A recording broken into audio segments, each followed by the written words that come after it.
สบายดีก่อนเนาะวันนี้กระแดงก็ได้ขับมาฮอนงานลาติสโมสรของ Lao Association of Washington กันเนาะมาเบิ่งนะกันเนาะอันนี้เป็นรายการของพอเพิ่นอยู่คาสิโนอยู่บาร์กชินที่รัฐวอชิงตันสเตทนะครับเนาะออเบิร์นอันนี้เป็นบอลลูมของพวกคนนั้นนะครับเนาะเดี๋ยวนี้แขกคนกำลังเข้ามาบรรยากาศโต๊ะ VIP ก็มีหลายๆนะครับเนาะเคยว่าแล้วนะครับเนาะมาคบกันงานสร้างสรรค์คนลาวของพวกเขานะครับเนาะอยู่เซียโตรวอชิงตันนะครับเนาะอันนี้เป็น Lao Women Association of Washington นะครับเนาะจะพาทุกคนไปเบิ่งนะครับเนาะโมคูหาแฟนกันว่าเป็นยังไง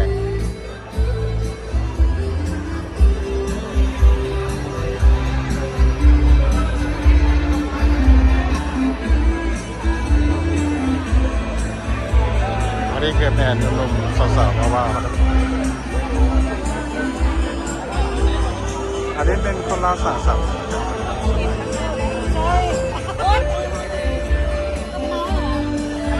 ฮัลโหลสบายดี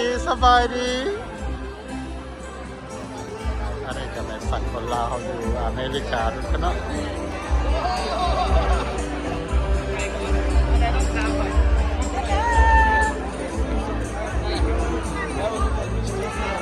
We are the two rows ได้ดินะอันนี้ก็เซียวเบย์ด้วยกันกันไอดาโฮวอชิงตันด้วยกันเนาะแต่มาฮักแข่งกันแล้วก็อันนี้มันคนลาวเขากำลังพากัน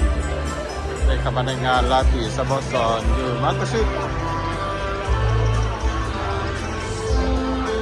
ออเบิร์นวอชิงตันด้วยกันเนาะสวยงามด้วยกันเนาะบอลลูนสวยงาม Hi Amanda สบายดีมาก็เนาะติดตามที่เล่นติดตามกันนะก็เนาะว่างานนี้เป็นงานชิ้นใหญ่ที่สุดในซีแอตเทิลวอชิงตันสลับท้ายปีนึงก็เนาะของเดือน11วันที่ที่1นะใหญ่ขายนี่เป็นโต๊ะของกุหลาบแดงก็เนาะใหญ่ที่จ่าเลยที่ใหญ่ไปแล้วก็เนาะไปเรื่อยๆแล้วก็เนาะ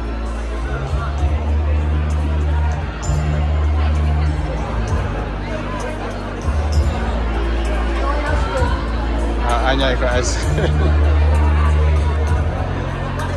ทุกคนนะมาเบิ้งในการจะหน่อยเสียทุกคนได้เบิ้งอีกทุกคนได้บอลลูนในตัวไปทุกคนนะ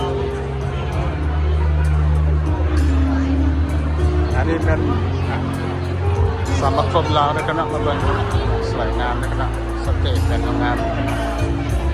อาจจะเรียนติดตามมาเนาะผู้รับเรียนยูทูบแล้วทุกคนนะสวยงามนะครับ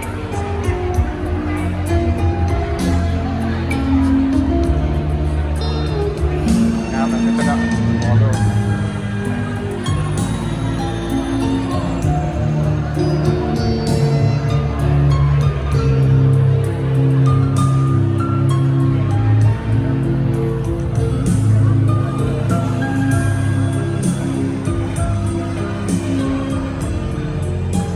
ว่าเป็นอะไรกันบ้าง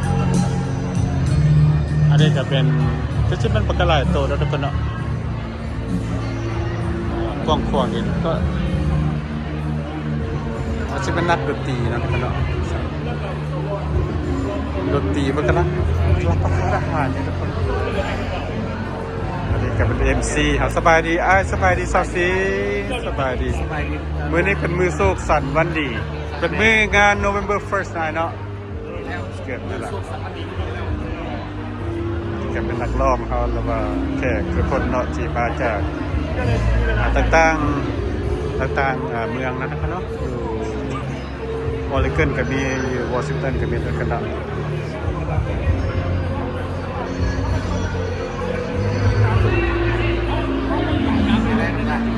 สบายดีไอ้ซักสุขสบายดีอีกทีนึงกุหลาบแดง YouTube กุหลาบแดง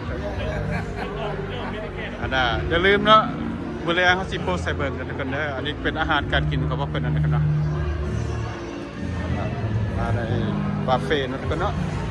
1 2 3 4 5 6อย่างนั่นกันเนาะวันนี้ก็คุ้มค่าดีนั่นกันเนาะปีนึงก็ประมาณ130แล้วก็ VIP table ก็ไปนึงก็ประมาณ$150นั่นกันเนาะสวยงามด้วยกันเด้ออย่าลืมนะหมดซื้อน้ำกันนั้นก็เนาะใหญ่ดีนะเนาะสวยงามดีครับ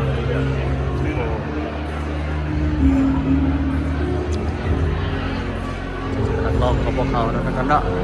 ถ่ายนักดนตรีจะดีกันนะ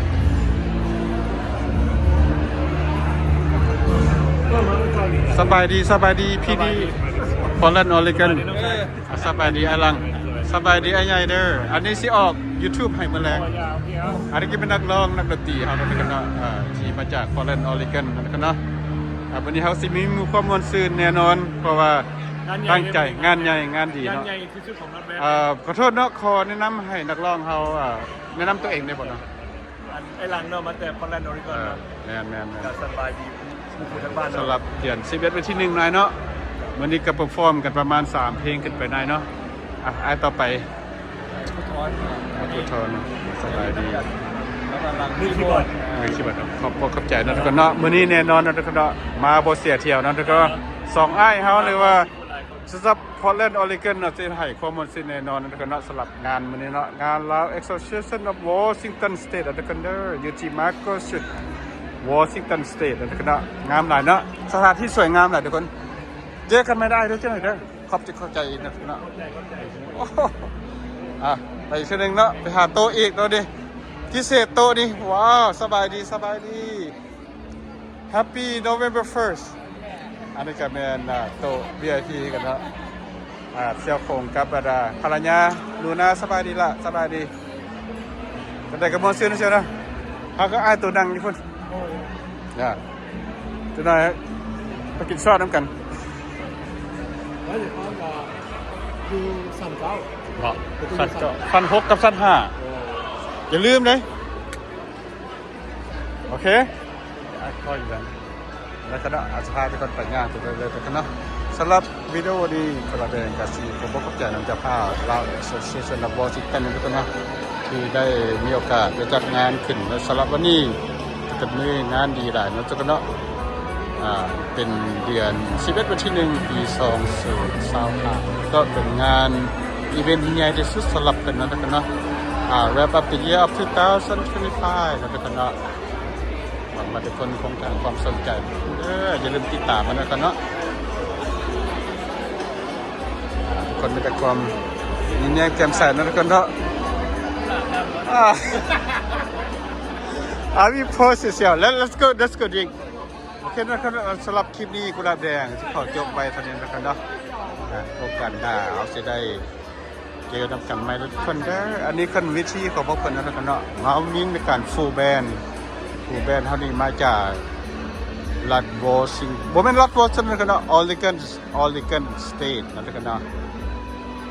แล้วก็พร้อมด้วยเครื่องเสียงของเจเดนนะครับเนาะคือสิมีน้องสายไฟเป็นครูครับงานนี้เนาะก็เนาะมาเบิ่งกันเนาะสบายดีพรสบายดีเจเดนอันนี้ก็เป็นเครื่องเสียงอันนี้เป็นเอนจิเนียร์ซาวด์แมนนะครับเนาะเพิ่นกำลังกินข้าวและ get ready นะครับเนาะ beautiful นะครับเนาะสำหรับงานนี้เลยว่าเราต้องมนต์ซื่อแน่นอนนะครับเนาะโอเคเนาะจากงานนี้แล้วเฮาสิได้จบวิดีโอไว้เท่านี้เนาะทุกคนเนาะหลังจากเบิ่งวิดีโอคลิปที่2ภาค2ใหม่แล้วทุกคนเด้อโอเคเนาะกันเนาะเจอกันใหม่กันนะเนาะสำหรับวิดีโอนี้กระแดงสิจบไว้แถวๆนี้โอเคนะแล้วกันเนาะเจอกันใหม่ทุกคนเด้อสวัสดีครับเนาะ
มันจ่ายยาก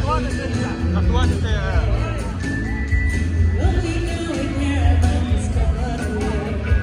Looking for a brand new start. They know that she never wish she left that day. Along with the she took my heart.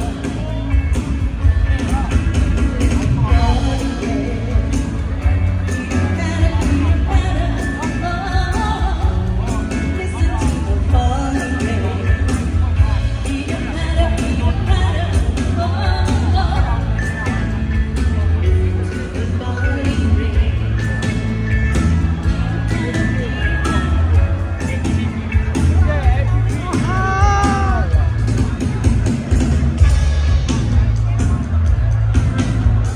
Hey, brother.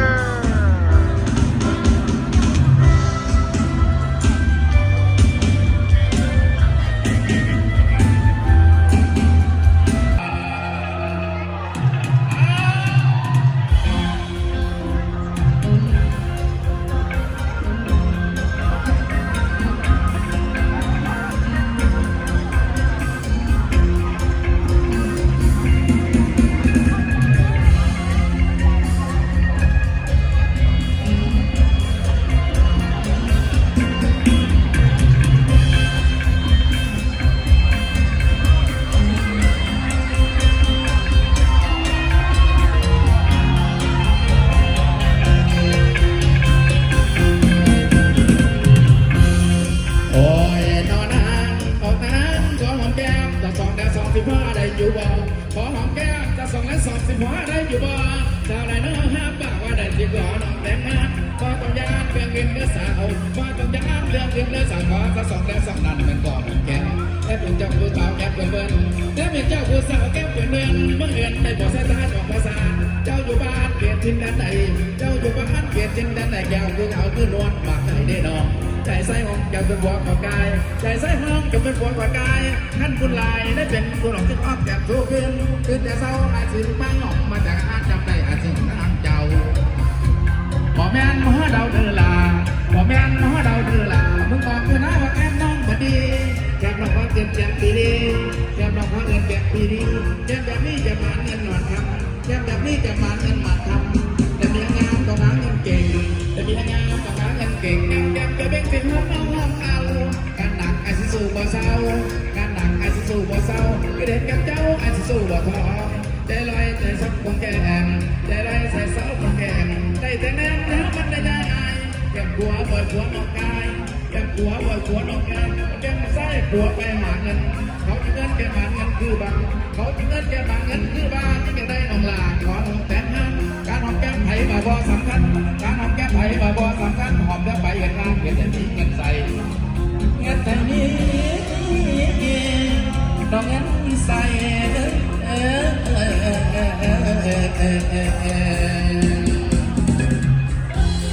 ซอยพี่น้องฟังซอยสาวซ้ำหน่อยโอ้โหเจ้าซองและซองบัดก็เพิ่งได้รอดโอ้ยจะมันขัดต้องอีแม่อันนี้ก็มาซอยแล้วที่ซอยเอง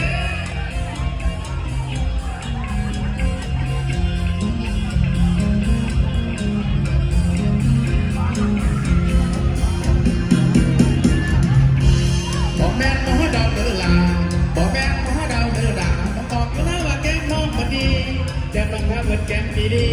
แก้มน้องพระเอิญแก้มดีดีแก้มแบบนี้แก้มมันเงินมันทำแก้มแบบนี้แก้มมันเงินมันทำแต่เมียงามต้องหาเงินเก่ง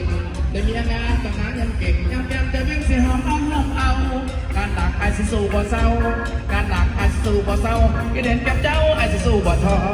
ใจลอยใส่ซับของแก้มใจลอยใส่ซับของแก้มใส่แต่แนมแล้วมันเลยได้แก้มหัวหอยหัวนอกไทยแก้มหัว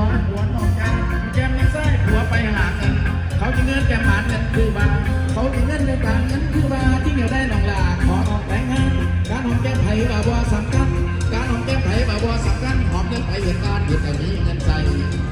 เหตุแต่มีน้องเงินใส่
างยังหลอกเขาหวังหักน้องผู้เดียวเมื่อเพียงก้าวอายยังแหนห่วงเจ้าเคยถือคนเขาลวงอายยังเฝ้าห่วงนวลน้องอายยังหักหวังเป็นเนื้อคู่อยู่สองเพียงของบ่แม่นแค่อยากมาลองอายหวังปองน้องนางนางไม้โอ้ปัดแดดคนหายฟ้าน้ำในเจ้าเปิดเจ้ายังประเสริฐเลิศวิไลอายยังหักอยู่หวังเป็นเนื้อคู่อยู่สองของใจหวังอยู่เป็นผู้แนบกายอายยังทนไว้ด้วยใจหักมัน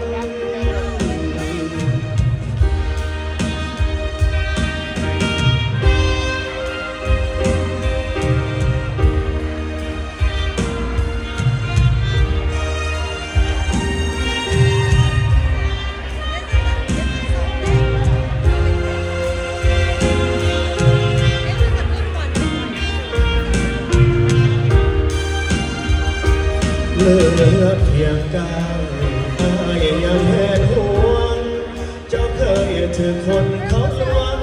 อายยังเฝ้าห่วงนอนน้อย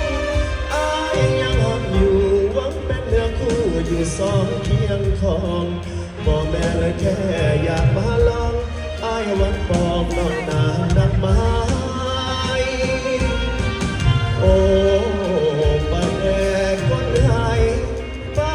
น้ำในเจ้าเปิดเจ้ายังประเสริฐเลิศวิไลอายยังหักอยู่หวังเป็นเนื้อคู่อยู่สองของใจหวังอยู่เป็นคู่แนบกายอายยังทนไว้ด้วยใจหักมัน